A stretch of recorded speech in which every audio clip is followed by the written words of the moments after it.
Forfeiture हो सकता है।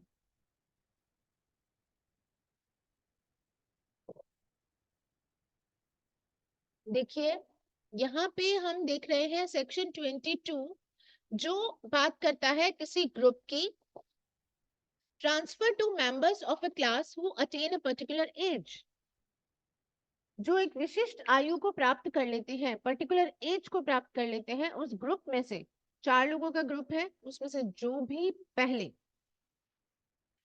उस विशेषता को प्राप्त कर लेगा उसे प्रॉपर्टी मिल जाएगी। ठीक है, एग्जाम्पल के रूप में देखिए, अगर किसी प्रॉपर्टी को ट्रांसफर किया यहाँ पर और ट्रांसफर करते टाइम पे ये कहा कि भाई अगर एक 3 बच्चे हैं उनमें से जो भी 18 साल की एज अटेंड कर लेगा, पहले अटेंड कर लेगा, उसे प्रॉपर्टी मिल जाएगी। तो अब 3 बच्चों में से जो भी बच्चा पहले 18 साल की आयु प्राप्त कर लेता है, ऑब्वियसली जो सबसे बड़ा उम्र है, सबसे बड़ा जो सबसे पहले पैदा हुआ, तो अब वो बच्चे ने अगर 18 साल की उम्र प्राप्त कर ली तो उस बच्चे के नाम पे क्या हो जाएगी, प्रॉपर्टी हो जाएगी। उसके बाद लेकिन अगले और किसी का अधिकार नहीं होगा। ए ने क्या कहा कि बी या उसके जो भी चिल्ड्रन हैं C1, C2, C3, इनमें से जो भी पहले 18 इयर्स की एज प्राप्त कर लेगा उसे प्रॉपर्टी मिल जाएगी। अब C1 जो है उसने 18 साल की उम्र प्राप्त कर ली, कब कर ली, 1990 में, 1990 में। हालांकि ये अगला 6 महीने बाद या 2 महीने बाद ही, सपोज 1990 के अंदर ही, ये मई में और ये सितंबर 90 के अंदर 18 साल का हो रहा था, लेकिन जो सबसे पहले 18 का हो गया, ये प्रॉपर्टी किसको मिल जाएगी, उसी को मिल जाएगी। क्योंकि इन्होंने क्या कहा, एक पर्टिकुलर ग्रुप, उस ग्रुप में से हम क्वालिफिकेशन डिसाइड कर रहे हैं जो 18 इयर्स की एज पहले गेट कर लेगा। क्योंकि हमें यहाँ पे क्या करना है, प्रॉपर्टी का ओनर जल्दी से जल्दी हमें प्रॉपर्टी हैंड ओवर करनी है। सो इस तरीके की कंडीशन यहाँ पे लगाई जाती है। लेकिन अगर इसी में थोड़ा चेंज इलस्ट्रेशन होता है जहां पर कोई प्रायर इंटरेस्ट क्रिएट किया गया है, जैसे यहाँ पे कहा गया ए ने प्रॉपर्टी बी को ट्रांसफर की है फॉर लाइफ, और फिर जो बी के चाइल्ड हैं, 20 चिल्ड्रन, अब इसमें सपोज चिल्ड्रन 1, 2, 3 जो भी 18 साल की उम्र प्राप्त कर लेता है उसके बच्चों को ये प्रॉपर्टी मिलेगी। ठीक है, अब यहाँ पे वो फॉर लाइफ का उसने यानी कि क्या कर दिया है, प्रायर इंटरेस्ट क्रिएट कर दिया। पिछले इलस्ट्रेशन में प्रायर इंटरेस्ट नहीं था, इसमें प्रायर इंटरेस्ट क्रिएट किया। तो अब बी के जीवन काल में जब तक उसका लाइफ टाइम है, वो जब तक सरवाइव कर रहा है, तो जो जो बच्चे उसकी डेथ के टाइम तक 18 के हो चुके हैं उन सबको राइट मिलेगा। सपोज इस व्यक्ति की डेथ तक ये C1 और C2 दोनों 18 साल के हो गए, जैसा पिछला उदाहरण था, ये मई में 18 साल का हो गया, सितंबर में 18 साल का हो गया, इसकी डेथ तक, बी की डेथ तक तो ये दोनों बच्चे क्या थे, 18 के हो गए। तो इस प्रॉपर्टी किसको मिलेगी, इन दोनों को ही मिल जाएगी। क्लियर हो रही बात। अगर प्रायर इंटरेस्ट क्रिएट किया गया हो तो जब प्रायर इंटरेस्ट एंड होता है उससे पहले पहले यहाँ पर प्रॉपर्टी का अधिकार इनको मिल जाए। चलिए अब इसकी लैंग्वेज देख लीजिए, सेक्शन 22 की क्या कह रही है, बेयर एक्ट की लैंग्वेज देख लें। Transfer to members of a class who attain a particular age, किसी वर्ग के सदस्यों को अंतरण जो किसी विशिष्ट आयु को प्राप्त करें। Where on a transfer of property an interest therein is created in favor of such members only of a class as shall attain a particular age, such interest does not waste in any member of the class who has not attained that age। अगर किसी property को transfer करते समय कुछ एक group है, एक class है यानी वर्ग है, उसके कुछ मेंबर्स के फेवर में इंटरेस्ट क्रिएट किया गया है जो कोई विशिष्ट आयु प्राप्त करे, तो संपत्ति उसको नहीं मिलेगी जिसने वो विशिष्ट आयु प्राप्त ना की हो, है ना।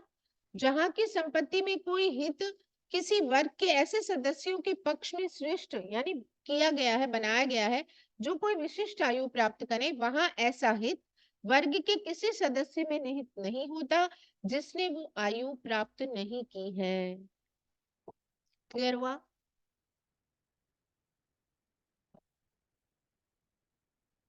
Eighteen clear. अब हम अगला देखते हैं, सेक्शन 23। सेक्शन 23 क्या कहता है? Transfer contingent on happening of specified uncertain event. ये कह रहा है जहां किसी स्पेसिफिक अनसर्टेन इवेंट की हैपनिंग पर हम कोई ट्रांसफर कर रहे हैं और वहां पे टाइम मेंशन नहीं है, अंडरलाइन करें, समय वर्णित ना हो, यहाँ पे लिखा है ना, and no time is mention. इसको देखना है आपको, जहां पर कोई टाइम मेंशन नहीं किया गया है।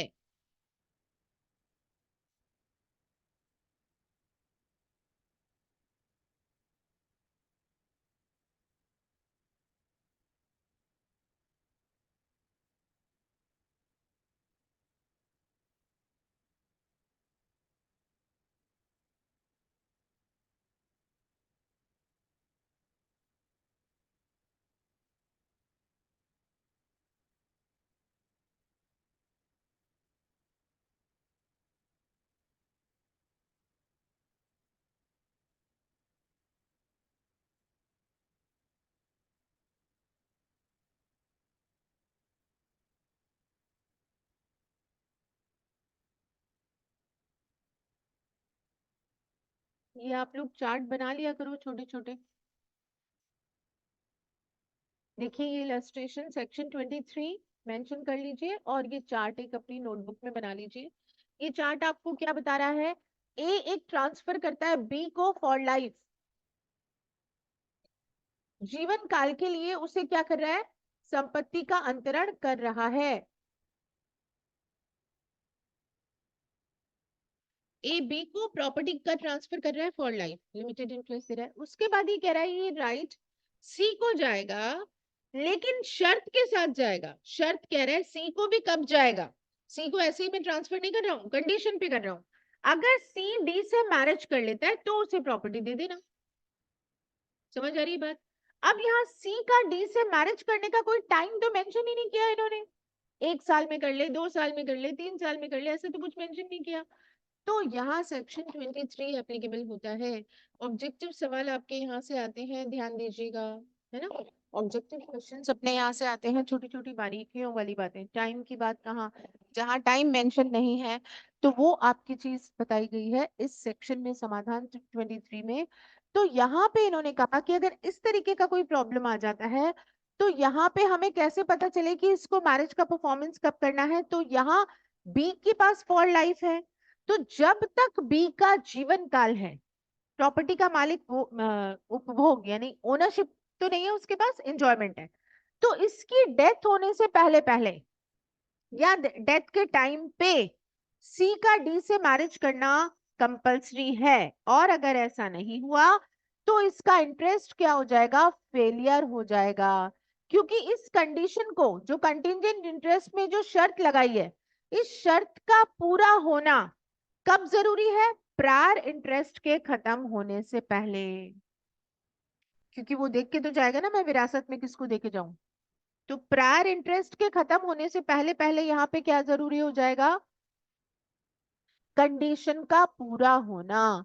यानी समय तो बताया नहीं था, सी मान लो बी के मरने के बाद कहता है मैं तो ये सी कहता है मैं तो मैरिज तब करूंगा, लेटर ऑन करूंगा, मैं अभी नहीं कर रहा हूं। तो फिर यहाँ पे वो शर्त की पूर्ति नहीं मानी जाएगी और वो इंटरेस्ट फेलियर हो जाएगा। क्योंकि कंडीशन को फुलफिल होने का जो टाइम लिमिट होता है ऐसी स्थिति में प्रायर इंटरेस्ट के खत्म होने से पहले होता है। अब देख लीजिए,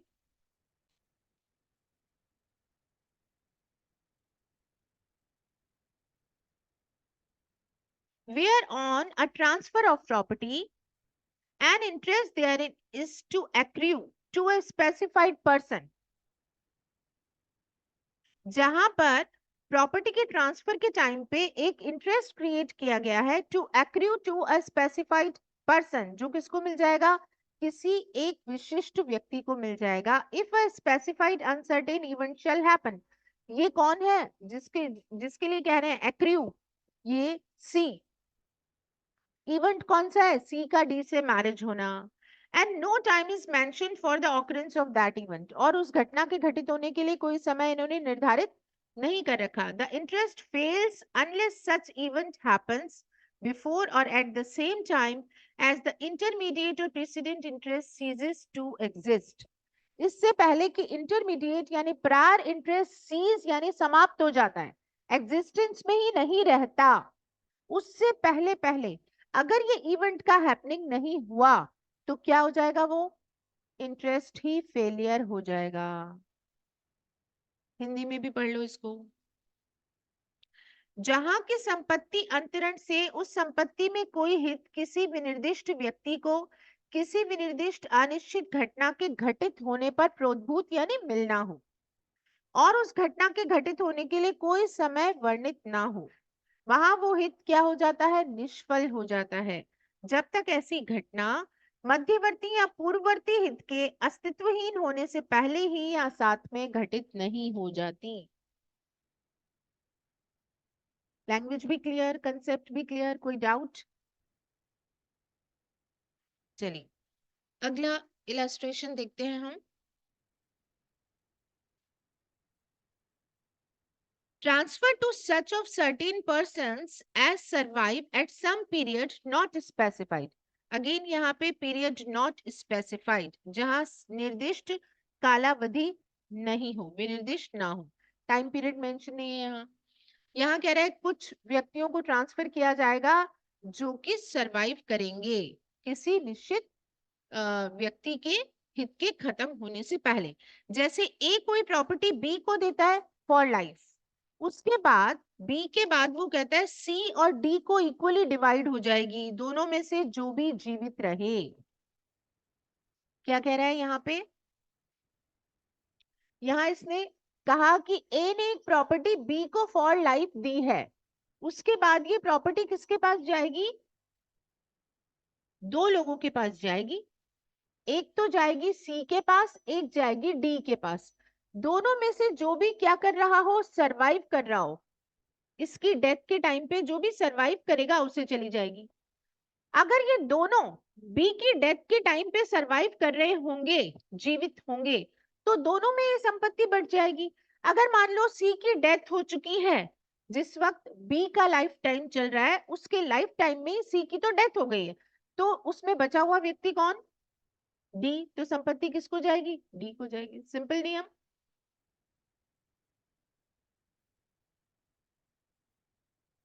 Where on a transfer of property an interest therein is to accrue to such of certain persons as shall be surviving at some period। जहां को इंटरेस्ट एक्रू होना है कुछ लोगों को जो कि सरवाइव कर रहे हो, जीवित हो एक निश्चित समय पे, but the exact period is not specified, लेकिन उन्होंने 2 साल 10 साल ऐसा कोई टाइम पीरियड मेंशन नहीं किया। The interest shall go to such of them as shall be alive when the intermediate or precedent interest ceases to exist।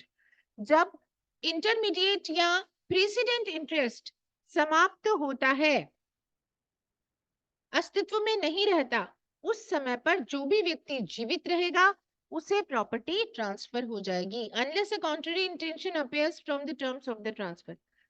अगर कोई विपरीत बात होगी, इसके विपरीत कुछ कहना चाहते होंगे तो वहां मेंशन किया जाएगा। कॉन्ट्ररी कोई बात अगर इस प्रिंसिपल से अगेंस्ट कहना चाहेंगे तो अपने उसी ट्रांजेक्शन में मेंशन करेंगे, otherwise this is the general principle कि जो सरवाइव करेगा बी की डेथ के टाइम पे उसे प्रॉपर्टी मिल जाएगी। सेक्शन 25 कंडीशनल ट्रांसफर, ये हम पहले भी देख चुके हैं। कंडीशनल ट्रांसफर सेक्शन 25 में आपको बताया गया है कि आप कोई कंडीशन ऐसी लगाते हो जो अनलॉफुल है, इलीगल है, इम्पॉसिबल है, अगेंस्ट द पब्लिक पॉलिसी है, तो वो कंडीशन पूरी नहीं की जाएगी, है ना। देखिए, an interest created on A transfer of property and dependent upon a condition, एक इंटरेस्ट क्रिएट किया गया है प्रॉपर्टी के ट्रांसफर में और डिपेंडेंट जो किसी शर्त पर आधारित है, यानी कंटिंजेंट इंटरेस्ट वाली बात है, फेल हो जाएगा अगर कि वो कंडीशन कैसी लगाई गई है जो इम्पॉसिबल है। कहा गया पूरे जयपुर को 2 घंटे में पैदल चल के नापिए, पॉसिबल नहीं है, असंभव। और इज फॉरबिडन बाय लॉ, ऐसी शर्त जो फॉरबिडन बाय लॉ है, और is of such A nature that if permitted it will defeat the provisions of any law, या ऐसी शर्त है जिसे अगर इजाजत दी गई तो ये हमारे अन्य कानूनों को निष्फल कर देगी। और इज फ्रॉडुलेंट, कपटपूर्ण है, और implies injury to the person और प्रॉपर्टी ऑफ अनदर, या ऐसी है जो किसी व्यक्ति को, उसके शरीर को या संपत्ति को, ख्याति को नुकसान पहुंचाने वाली है, और the court regards it as immoral और अपोज्ड टू पब्लिक पॉलिसी, या न्यायालय उसे अनैतिक समझता है या समाज के नियमों के विरुद्ध समझता है। ये सारी बातें जो अभी आपने सेक्शन 25 में पढ़ी, कॉन्ट्रैक्ट एक्ट के कौन से सेक्शन में पढ़ी है? 23, अनलॉफुल ऑब्जेक्ट, सारा सेम है। ठीक है, ए बी को कहता है मैं आपको प्रॉपर्टी दूंगा अगर आप सी का मर्डर करें, है ना। ए बी से कहता है मैं आपको सारी प्रॉपर्टी दूंगा अगर आप मेरी डॉटर से मैरिज करें, पता चले कि जब ये प्रॉमिस कर रहे हैं तब डॉटर की डेथ हो चुकी है। असंभव, impossible. Against the public policy, illegal और इम्पॉसिबल जितनी भी चीजें होंगी, इस तरीके के ट्रांसफर्स वैलिड नहीं होंगे, वॉइड होंगे, और उनके साथ अटैच हुआ जो ट्रांजेक्शन होगा वो भी वॉइड होगा। मैंने इनिशियली आपको लिखवाया था कहाँ कंडीशन वैलिड होगी, कहाँ ट्रांसफर वैलिड होगा, तो ये जो था प्रोविजन मैंने आपको बताया था, कंडीशन भी वॉइड और ट्रांसफर भी वॉइड, है ना।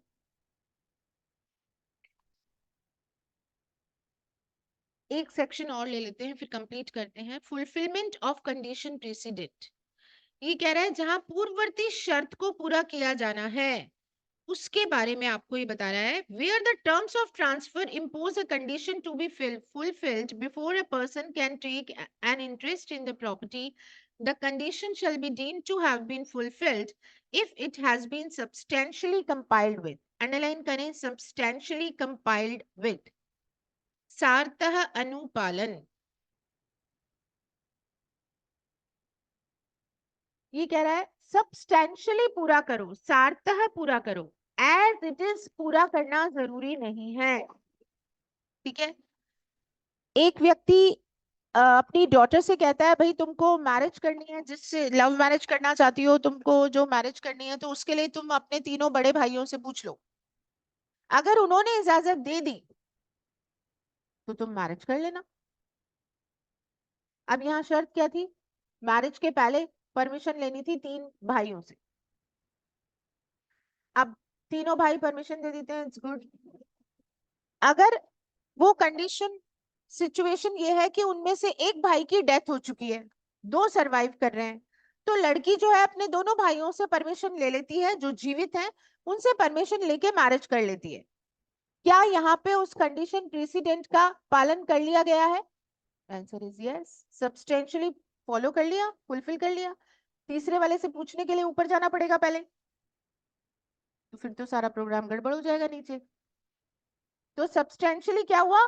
कंप्लीट कर ली उसने। लेकिन अगर वो लड़की कहती है हाँ हाँ मैं तो मना लूंगी, बाद में परमिशन ले लूंगी, शादी करके आ जाती है और फिर भाइयों से परमिशन लेती है, शादी कर लेंगे फिर तो हाँ करनी पड़ेगी, वो क्या है? क्या पालन है? बाद में परमिशन दे दी तो क्या वो पालन है? नो। वाह, नहीं है जी। पहले परमिशन का है कंडीशन प्रेसिडेंट, पहले इजाजत लो फिर मैरिज कर सकते, समझ आई? तो वो पालन नहीं है, वो कि लेटर ऑन परमिशन ले रहे हो, वो तो आप थोप रहे हो उनके ऊपर, परमिशन कहाँ ली, है ना। चलिए, तो यहाँ पर हमने देखा कि कंडीशन अगर प्रेसिडेंट है और उसका हमने सब्सटेंशियली भी फॉलो किया है तो इट्स ओके, लेकिन इसके आगे कुछ प्रोविजंस आप ऐसे भी देखेंगे जहां कंडीशन को हमें एज इट इज पूरा करना पड़ेगा। वो कंडीशन होती है जब अपन किसी को अधिकार दे देते हैं फिर उससे छीनते हैं, वो कौन सी कंडीशन होती है? सब्सिक्वेंट। आपको याद है कि यहाँ हमने कहा पढ़ा है कि सब्सिक्वेंट कंडीशन क्या होती है? पहले अधिकार दे दिया जाता है, वेस्टेड इंटरेस्ट, पिताजी ने कहा बेटा मकान तेरा है, प्रॉपर्टी तेरी है, लेकिन इंडिया छोड़ के इंग्लैंड गया तो मेरे पास आ जाएगी। बेचारा 2 दिन के लिए किसी जरूरी काम से गया था, प्रॉपर्टी पिताजी ने वापस ले ली, सब्सटेंशियली कंडीशन।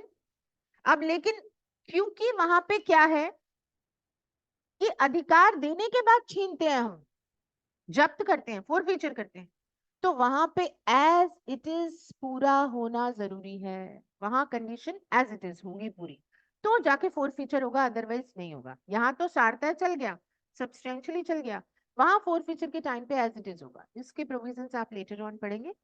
आज अपन इतना ही ओवर करते हैं। अभी अगर किसी को आज के